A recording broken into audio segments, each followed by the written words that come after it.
Hello friends, I am Rob the Dungeon Tutor, and I am here today to answer a question that I keep finding on social media. Occasionally I'll have people who will just, we'll talk about game mastering and this topic will come up. This is a topic that often gets hung on game masters, but I think the players need to take an element of responsibility into this one. So here goes. How do I make combat interesting?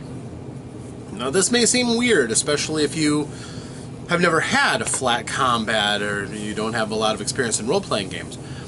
But some people, and some games even, believe that combat is the crucible of a role-playing game. It's where you test the characters and see if they're if they're worthy of surviving, see if the player's tactics are up to the situation at hand. And crafting interesting and challenging combat encounters is seen as something of an art for some game masters.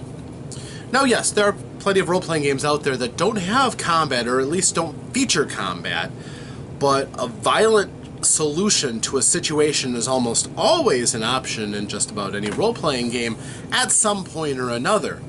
Whether that is the party taking opportunities to engage in combat by aggressively seeking them out or ambushing their enemies to give themselves an advantage, or whether it's a situation where they're constantly defending themselves because encounters keep popping up and the players have to defend themselves or figure out some creative way of getting out of that situation.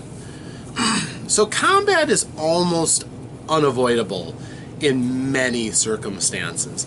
And if you've ever, if you played 5th edition Dungeons & Dragons, you'll notice that those character sheets are full, mind you, of areas that are directly relating to combat. Your weapons and the damage they do. All of your abilities and skills, guess what? A lot of those are going to be combat related. Spells. Healthy majority of spells help in a combat in some way, shape, or form, damaging your enemy, protecting you, buffing your allies, healing in battles. So combat is really kind of hard to get around. Some games don't focus on that quite as much. For instance, in the Princess Bride role-playing game, there's only the one section for weapons, your status on how much damage you can take, and the rest of this is useful skills and things that you refer to a lot more in the course of a game unless you're highly focused on the combat. So your character sheet will often give you the first indicator. Now, once you get to combat, again, you might think, well, how can combat be uninteresting? And quite honestly, a lot of it falls on game mechanics. If your game mechanics are kind of formulaic, it's the same thing every time, the game kind of lends itself to I do this to resolve it, move on, do this to resolve it, move on. Combat can become monotonous, especially if it's time consuming. Long drawn out combats are kind of the bane of the flow of energy in a role-playing game. Short, energetic, exciting, intense combats can spice up a game. Long slugs, especially when there's not much to gain out of them, or they don't have any great significance, can absolutely do the opposite. So, how do you make combat interesting? Now, as I said, both parties generally need to have a stake in making the game work better. The player body should generally try to do their level best to make the game fun for everybody. Does that involve sometimes role-playing in character? If you have a group that really likes role-playing, then that might be something that you can do, engaging in role-play to keep things interesting, to keep the group absorbed in what's going on. But we're talking about combat here. So a couple of things that both Game Master and players can do. Number one, know the rules. Be apprised of how the combat is resolved in your game. If you are playing, again, 5th edition Dungeons & Dragons, if you don't know how to attack, you really should bone up on that. It's a kind of a thing that happens frequently for some characters.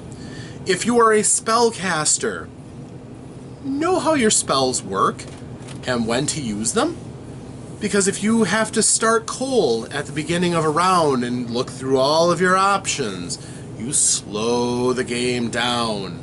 And it's all on you at that point. You can very easily point to the people who are dragging your combats down. So this is for you. Know what you're doing. Oh, I'm not saying you have to know the ins and outs of every rule. You don't need to know the whole player's handbook from top to bottom. That oftentimes is completely unnecessary. But you should know the rules that pertain to your character. You should know and have easy access to your hit points so that you know what kind of trouble you're in. You should know your armor class so that you can report that to the dungeon master if required. You should know how far you can move. If you have a tactical grid, how far you can move dictates what your range in the combats are.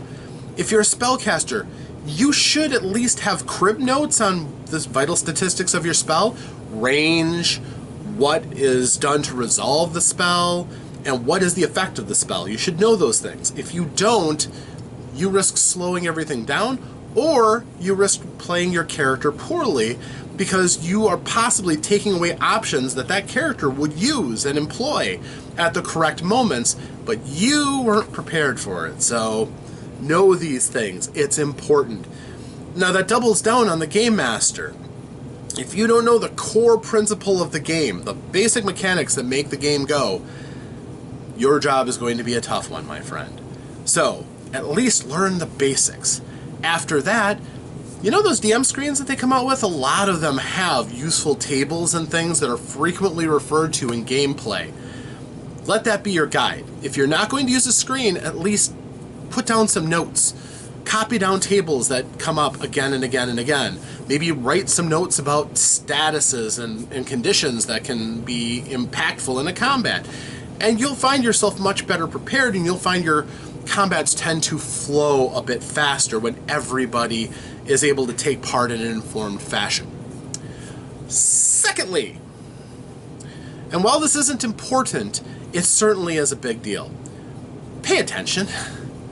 Know what's going on. Know when your turn is coming up and be ready for it. Know what's happened around you, because it's a life or death situation. Your character certainly would have paid attention. So if you don't, it's bad role play. And you're going to slow things down coming to grips with everything, and then making your decisions on what your character is going to do. You want to be aware of what's going on, especially in a combat. So, pay attention, even when it's not your turn. Know when your turn is coming up in a game that's common knowledge, and be ready when your turn comes up. So important. And if you don't do that, again, you're slowing the game down and you're making the combats less interesting. Now, the Game Master should be managing all of this. If you're not paying attention to the combat and you're the Game Master, you're really not doing your job, because there's all these people who are waiting on you, so get with it. Keep a track on your own combats. But I doubt that's pretty seldom the case. If you're committed to the task of a Game Master, you should be able to do that without any great difficulty. So, number 3, and this is a helpful note. Doesn't have as much impact as the other things, but it's a good bit of advice for all of you playing. If you're playing a game like Dungeons and Dragons, where combat takes 2 parts, you roll to see if you hit, and you roll a certain amount of damage if you successfully hit. Do them both at the same time. And if you're attacking multiple ways, have 2 different colored sets of dice, so that this attack is for this, and this attack is for this, and you can keep track of what damage dice refer to what dice roll. Back in 3rd edition, where you had iterative bonuses, that was even more important, but it's still important in 5th edition if you have a character that attacks with multiple attacks. Do both at the same time. If you miss, then you can disregard the damage die. But if you hit, you don't have to go and grab the other die and roll it too. All taken care of at once. It really doesn't cheapen the experience at all, and it makes it go faster. So, that can be pretty cool. this one, though, this is the big one. How do you make it interesting? I just mentioned these things to make it go faster, because time is the killer. If it's dragging, it's really hard to make combat interesting or exciting. But here's the crux of it. Narrate your actions. And that is important for both the game masters and the players equally. I'm going to say this. I know some people say that this hangs on the game master. I disagree completely. It hangs on both. Because everybody wants to do something cool. The game master wants to make the players feel the combat. The players should want to be doing cool things. If you resolve everything down to, I move forward and I attack, and that's it, congratulations. If I was filming that movie, I might occasionally catch you in the side of the plane of view, but I'm not focusing on you. Why? Because you're boring. I move forward and I attack. And if you say, but I play a fighter, I have a long sword in one hand, I have a shield in the other, I move forward and I attack, and that's what I do. Wrong! If you're going to do something, do it with flair. Sell me on what you are attempting to do. Even if I believe it only comes down to cold, soulless dice. Personally, I don't believe that the dice are soulless. I believe that you can have an element of control, of fate, by making the situation greater than it may seem to be. Oh, sure, you're murdering some poor goblin who, well, he's not poor, he wanted to murder you first, but you're going to turn and you're going to absolutely eviscerate him if you hit. Sell that as something cool. If your character is to the point where, you know, slaughtering a goblin is no big deal anymore, well, that's fine. But if you're low level and you're fighting mano a mano with a goblin who's trying to kill you, then it's not just I move forward and attack. If you're a player, it's like, all right, making sure I listen to what my master said. I keep my shield affixed in front of me, protecting my chest, and I stab around it with my longsword and skewer the goblin on the blade. Two things happen when I do this. Number one, what I just did was cooler. I want to see that. Everybody who's there is imagining that scene much better. So how I do it is sometimes pretty darn cool. It can be pretty important. It's a lot better than I move forward and I attack. Number two is that, like I said, I generally find the people who put more work into it generally have a little bit more success. More so than just a wave of probabilities.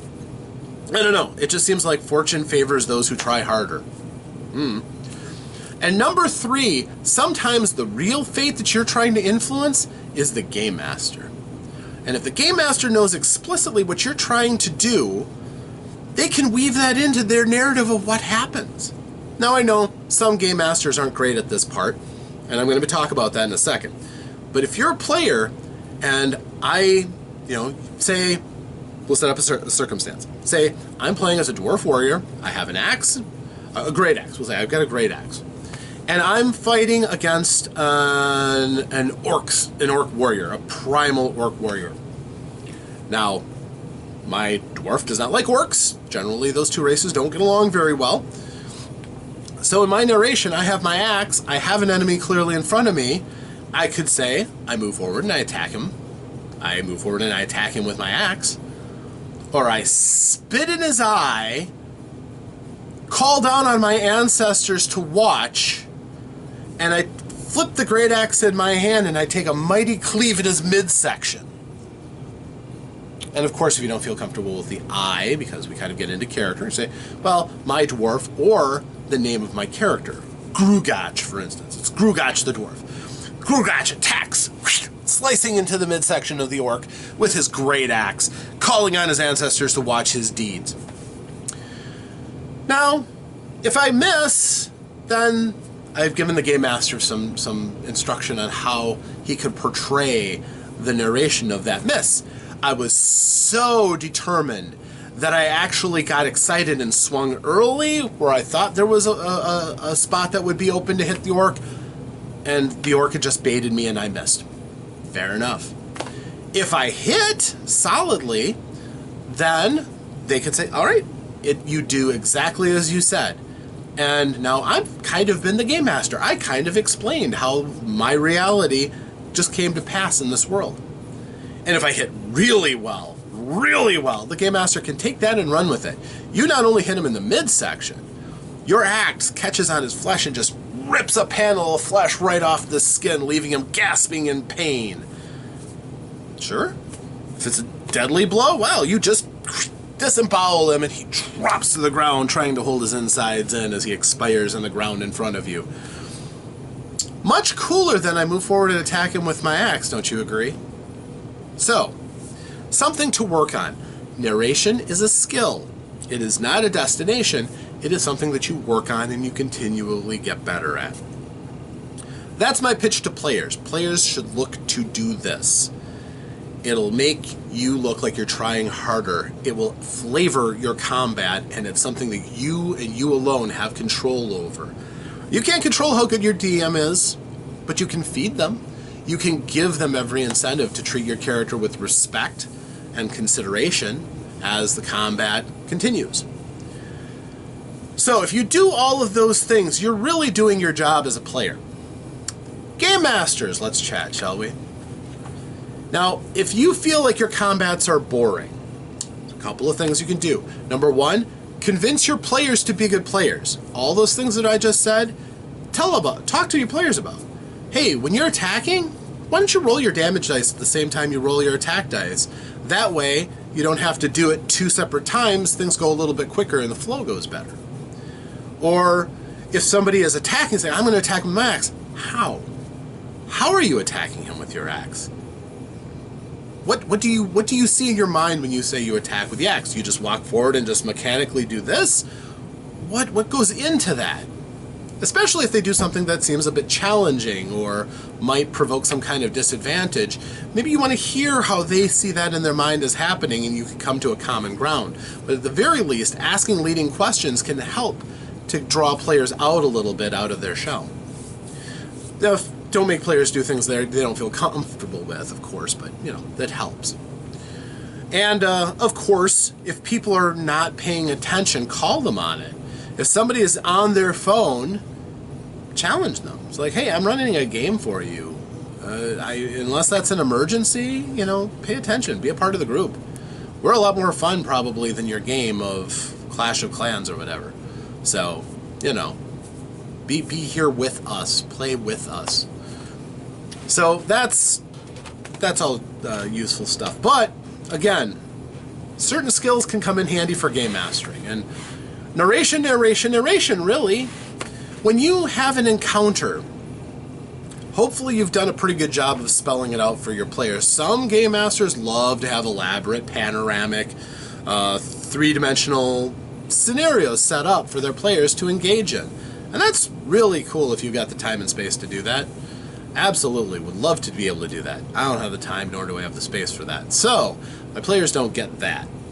But what they do get is me, hopefully, if I'm doing my job right, setting up the environs with words, maybe the help of a battle mat or something in front of them that they can see if tactics are going to be important in a given situation.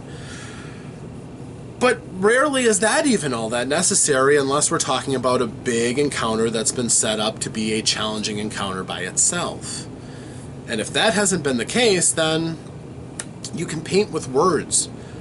Now, when you are narrating, use your own words. Don't use somebody else's words. Unless, of course, you're playing a module and you think that their words as written are fine. But don't try to seem like you're overly wordy. Talk as you would. I generally find that works pretty well. I mean, I use a narrator's voice, and sometimes I can get behind what's been written in front of me, and I will use that. But a lot of times too, if they're overly wordy, sometimes you've got to interpret things for your players, and that's fine. So, especially some of those classic D&D modules that were written by Gary Gygax and the like, sometimes they just got a little too loquacious for their own good. And players don't enjoy that if they're not comfortable with higher English. So, something to absolutely be mindful of is when you're talking, make sure the players understand what their characters can sense, what they see, as we're primarily visual people, what they hear can often be important, what they smell really helps to bring it to life, and then what they feel, and sometimes even what they taste. There's a metallic tang in the air or something. Use all the senses to help narrate a scenario for their players, what they see. Focus on what they would see first. Don't wait until the end of a description to mention that there's, oh yeah, a large ancient dragon in the middle of the room. No, the eyes would see that first. The other detail might blur because they're focused on the huge dragon in the middle of the room. So generally, I try to narrate as the players would notice things. And then after that, it's up to them to poke around the edges after they've satisfied themselves with what they immediately see as a threat or something of interest. Now, combat, making that interesting though. Here we go. How to make your combat narrative. Number one, context. If you're just looking for a quick encounter, you don't need to get into too much detail. Save the long and rosy prose for the big bad evil guy, for the major climaxes of an encounter or a challenge. Sometimes a fight with a group of orcs or a group of bandits on the road is just a fight with a group of bandits on the road. You just want to get it so that they have some combat, they use some of their resources, you know, they understand that there are challenges in the world, but you're really not planning with this encounter to push them to the brink of death. And sometimes it's just to change things up, to let them get to roll the dice and feel like they're doing things. And that's fine. You can go with quicker exposition for things like that. Also, if the players have any personal stakes in what's going on, lavish. Give them something to savor if they have personal stakes. Have they been fighting against a group of evil, twisted cultists? Then make those successes against those cultists really linger. Describe how depraved those cultists are. From their actions, their deeds, their dress, how they go about things. Make them see it. And then, when the players begin to win, when the combat is joined, don't let up on that. The cultists shriek, you know, praising their evil demon god, or, you know, they when a blow lands, they don't react as a normal man would. They moan in the ecstasy of pain as a sacrifice to their god, or something like that. Bring it home that the bad guys are really bad, and you can make that so much more satisfying to your players. And you can really make that more interesting. When combat takes place, understand your system and what it means. For instance, if you're playing Dungeons and Dragons, combat is broken up into 6-second rounds. It's pretty quick. But in that time, if I take a sword,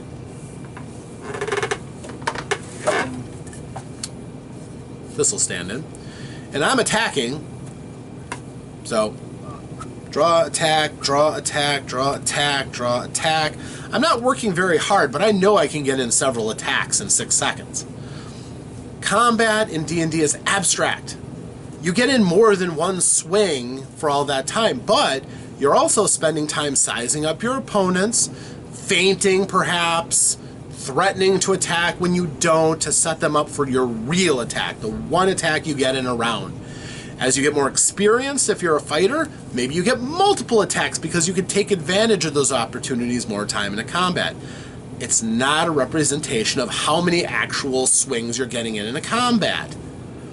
So, understand what the combat means. In this case, it means you spar with an opponent and you manage to land in one blow that threatens to damage in that time. And that's fine. That's how you can really narrate it, to make it make sense to your players, to increase their realism as you peel back the abstraction, to narrate it for them in a way that makes them look cool or makes the threat seem threatening or whatever. Whenever possible, try not to sum things up as, his attack is pitiful, or you don't even really describe it. Yeah, at least give token descriptions. If they flub a roll, I mean, they miss badly, describe it as their untrained grip, their weapon turns, and as they swing, they get thrown off balance. Things like that can really help to make the players feel real powerful when their enemies fail. And if the enemy lands a blow, describe how despite their best attempts to defend themselves, the blow still lands home and they take some damage. Understand what things like damage mean. In Dungeons & Dragons, damage is abstract.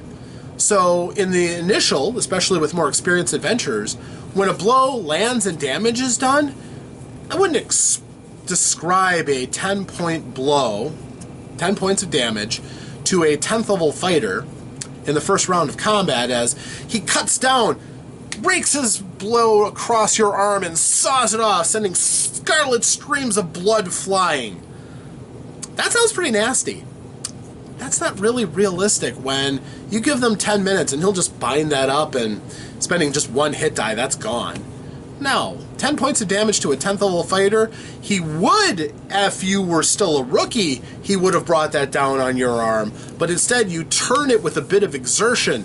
You grunt as the strain of not taking damage saps your inner reserves. You take that as damage, but no blood was drawn. You're just used up some of your vital energy to dodge it. It's abstract. Only the last few hit points that you take before you fall are actual real mortal damage. So understand things like that, and we will talk about that in another lesson. But when you describe these things, try to have an idea, not necessarily specifics. I'm not saying you have to keep track of how many hit points your players have to really make it realistic. No, just have a general sense and idea of how the battle goes. You know you've tagged that fighter a couple of times, so that next shot that comes home, yeah, it draws some blood. It's not a mortal wound, but it's slid along your armor, and when it comes out, the blade is wet, and you feel the sting of a wound that pierced through to your armor. Okay, hey, I'm getting wounded, I'm getting winded, and not only that, but you've just described that blow. You've alerted that fighter that, yeah, I know you're starting to lose some hit points. You're not fresh anymore. I'm also alerting the other players, hey, your friend over there is taking some damage. Maybe that's a cue for the cleric to come over and try to bail him out. Maybe that's a clue for the ranger to stop pegging with his bow and come over and fight alongside of him and try to take some of the heat off of that character. Maybe that's the indicator that your wizard needs to use some control magic, drive away foes for a second so you guys can get your wind, or maybe it's time to even think about starting to run away. So these are all elements that narration can help, and that's often achieved by just keeping track mentally of how the combat is going. You don't need specifics, but just be aware and try to keep track on as much as you can. Another thing that Game Masters should do is keep some notes. This was incredibly important back in 4th edition where everything had different effects. But in 5th edition, there's still enough conditions and effects, especially ones that players can lay down on enemies, that you'll want to keep track of and be able to keep a timer on when they're eventually going to be used up. Beneficial benefits like, buffs and things like haste and bless are great, and they really help, but they're finite in the scope of a longer combat that can be important. If you're planning a shorter combat, you can pay less attention to this. If I have a spell that's going to last for 1 minute, can't be canceled, it's just going to last a minute, and I'm running a short fight with some bandits, I don't even keep track of that. It'll go throughout the combat, and that's fine. Don't sweat the small details when you're game mastering. Lord knows you have enough to do otherwise. So, my secret, though, on how to narrate and how to make it really come to life for your players? Relativity. This is my secret I'm passing on to you. Relativity is the key to making the world make sense to your players. If they hit an opponent by 5 points or more, the blow is going to look cooler. They're going to strike easily and maybe can even pull off a very minor effect, shoving an opponent back, maybe causing them to stumble a little bit. but something they visibly can see that pays off for their really good strike. That's how you reward people who concentrate on being good in combat, by making their combats a little bit more excellent and allowing them to pull off things, especially if they're actively doing things to help, like helping you to narrate, wink, wink, understand what they're doing, and if they land a really good blow, celebrate with them. Celebrate by letting that be a little bit cooler, even if it doesn't mechanically have any benefit. Your narration means just as much in some cases, if not more, possibly creating a memory from that combat that the dice might not otherwise have really given you. Another thing, and I'm going to say this, you almost could do Dungeons & Dragons rolling a single die if you wanted to, if you understood relativity. For instance, I have a creature with an armor class of 15. My player rolls an attack and he would hit an armor class of 20. He's using a short sword. I know that he hit by a substantial margin, 6 points, or 5 points in this case. So by knowing that, I can say, okay, I know what your range of damage is, so you would do max damage with that weapon for that excellent strike. And you're rewarded for the damage code then, so you're not, sloughing off people who, didn't really put a lot into them. And if somebody's using a greatsword, for instance, and that foe with an armor class of 15, they rolled a 15. They just hit. They did 1 point of damage plus whatever other modifiers, say their strength. Does that really ruin the effectiveness of the sword? No, because if they hit by 5 points like that other guy just did, they would do the full range of damage. Actually, a greatsword would do 2d6 damage, they would do 2 points, the minimum. But you see what I'm saying? If he'd hit by 5, perhaps, he might have done a full 11 or 12 points based on interpretation. Interpretation and relativity, you could almost do. I'm not saying you should. I'm just saying it's possible that you could let the dice really speak to you and influence your narration. Don't let a 1 point strike that just barely hit, be this awesome blow, unless it's a killing blow, in which case you can... Some people really like to let the players say, okay, describe how you defeated that foe, and let them just get into it. If they want to get all bloody and visceral, let them get bloody and visceral. That's the style they prefer to do. Unless it's making anybody else uncomfortable, everybody should be having a good time. That killing blow thing is kind of common with a lot of people, describing how you win.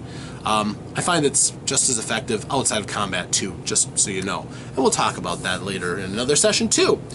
But using narration, interpreting the dice and allowing that to color your narration makes the combat more memorable, allows the party to basically celebrate when the luck is going their way. And if they roll really badly, I mean, they miss by 10 points. I'm not a huge fan of critical fumbles, like rolling a 1 and that randomly happens. The players are generally going to roll combat dice more often, making the 1 more likely. But if you miss by 10, that's pretty bad, and therefore it should seem particularly futile. If you're good at combat and you miss by 10, you cannot penetrate their defense. They rebuff your blows easily, and you don't even see a gap in their armor to strike at. So instead, you just basically flail at them, going about the motions of combat as you understand it, but it's like performing a kata. You're striking at empty air or harmlessly bouncing it off of armor in a way that never really had a chance to hurt them. The enemy knows that your blow was weak, you know that your blow was weak, but you still put a little narration in. You reward the people who are good at fighting, saying that it wasn't hopeless. Now say a wizard misses by 10, he's attacking with his dagger. Okay, you try to attack with your dagger, but you're not really skilled in it, and you're pretty weak. So you miss by 10, and woof! You flail like a child who picked up a stick for the first time, and you just flub it, and maybe you drop your weapon. Especially if they already have another dagger. It's not punishing them. It's just interpreting the role of narration. And you have permission to do that as a game master. If you do these things, game preparation, so that everybody is in place when the combat is ready to start, knowing the rules so everybody can go, allowing everybody a chance to narrate and everybody contributing to an encounter, I guarantee you, pretty much I can guarantee you, that your combats are not going to be boring. They still may take a while, depending on how you set them up, but they should never be boring. Especially if the risk of the very danger of death or serious injury hangs over them. So, that's my words on that. Hopefully this lesson finds you well and hungry for more. But I thank you for joining me today. And until that next lesson, I hope you roll some dice and play some games. Have some fun, but stay safe. Thanks. Farewell.